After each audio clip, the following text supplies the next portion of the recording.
Les autorités égyptiennes sont furieuses contre ce qui a été jusqu'ici une décision sans justification de British Airways. Le Caire insiste pour dire qu'il n'a pas été informé et que les autorités britanniques ont donné des instructions pour l'annulation des vols. La compagnie allemande Lufthansa a adopté la même politique que le transporteur britannique avant de se raviser et de reprendre ses vols dimanche. C'est une peur injustifiable. Il n'y a pas d'analyse claire des raisons pour lesquelles cette décision a été prise, ce qui est surprenant. L'Égypte vient d'accueillir la Coupe d'Afrique des Nations à laquelle ont assisté plusieurs chefs d'État.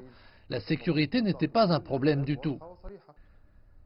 Après l'écrasement d'un avion russe en 2015 dans la ville balnéaire de Sharm el-Sheikh, les touristes ont déserté l'Égypte. Ces dernières années, les autorités ont restructuré l'ensemble des infrastructures de sécurité. Le Caire est convaincu que les aéroports sont désormais extrêmement sûrs. Il y a une seule situation exceptionnelle à l'aéroport du Caire présentement, les supporters algériens venus pour la Coupe d'Afrique de football qui attendent pour rentrer chez eux. Je ne pense pas que ce soit une menace, et si c'est le cas, British Airways doit le préciser. L'Égypte applique les normes internationales en matière de sécurité des aéroports. L'Égypte invite quiconque à se rendre sur place pour contrôler ces mesures de sécurité. Je pense que cela pourrait être une décision politique.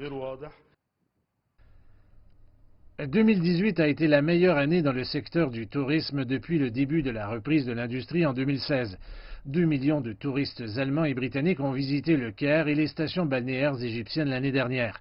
La décision de British Airways n'a jusqu'à présent eu aucun impact sur les voyages prévus dans ce pays dépendant du tourisme. Pour faciliter le voyage des passagers bloqués, la compagnie nationale égyptienne Egyptair a augmenté ses vols vers Londres, renforçant ainsi sa nouvelle flotte de Boeing 787 Dreamliner, qui devient l'alternative à l'annulation des vols de British Airways cette semaine. De nouveaux vols à destination de l'aéroport Heathrow ont été ajoutés.